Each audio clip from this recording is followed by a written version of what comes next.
ને અહીંથી અનંત પટેલ બી પોલીસને વોર્નિંગ આપે છે, જો તમે સારા કામ નહીં કરવાના હોય, તમે દારૂવાળાના પૈસા લેવાના હોય, તમે ચકલી બોબલી વાળાના પૈસા લેવાના હોય, તમે ડ્રગ્સ જુગારવાળાના પૈસા લેવાના હોય તો સમજી જોજો તમારા પટ્ટા ઉતરતા વાર નહીં લાગે. અમારી સરકાર 2027માં આવવાની છે.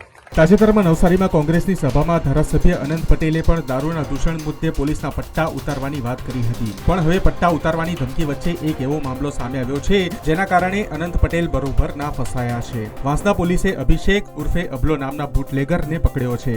આ બુટલેગર વાંસદાના કોંગ્રેસના ધારાસભ્ય અનંત પટેલ સાથે સતત સંપર્કમાં હોવાની અટકળો ચાલી રહી છે. એક કોલ ડિટેલ હાલમાં વાયરલ થઈ રહી છે, જેમાં 22 ઓક્ટોબર 2025 બુધવારથી લઈને 26 નવેમ્બર 2025 બુધવાર આટલા દિવસો દરમિયાન બુટલેગર અભિષેકની અનંત પટેલ સાથે 29 વખત વાતચીત થઈ હોવાનો દાવો કરવામાં આવ્યો છે. એટલું તો ઠીક, જે કાર સાથે બુટલેગરનો ફોટો વાયરલ થઈ રહ્યો છે તે કાર પણ અનંત પટેલની હોવાનું સામે આવ્યું છે. ઉલ્લેખનીય છે કે આ વિડીયો જ્યારે બની રહ્યો હતો એટલે કે 4 ડિસેમ્બર 2025 ગુરુવારે બપોરે 3 વાગ્યા સુધીમાં આ કેસને લઈને અનંત પટેલની કોઈ પ્રતિક્રિયા સામે આવી નહોતી. એક તરફ દારૂબંધીના મુદ્દે પોલીસના પટ્ટા ઉતારવાની વાત કરીને રાજકારણ ગરમાવનારી જ પાર્ટીના નેતાનું નામ જો આવા કેસમાં સામે આવે તો સવાલ એ છે કે શું કોંગ્રેસ પાર્ટી કોઈ એક્શન લેશે? ખેર, આગળ જતા આ કેસ કેટલે પહોંચે છે તે જોવાનું રહ્યું.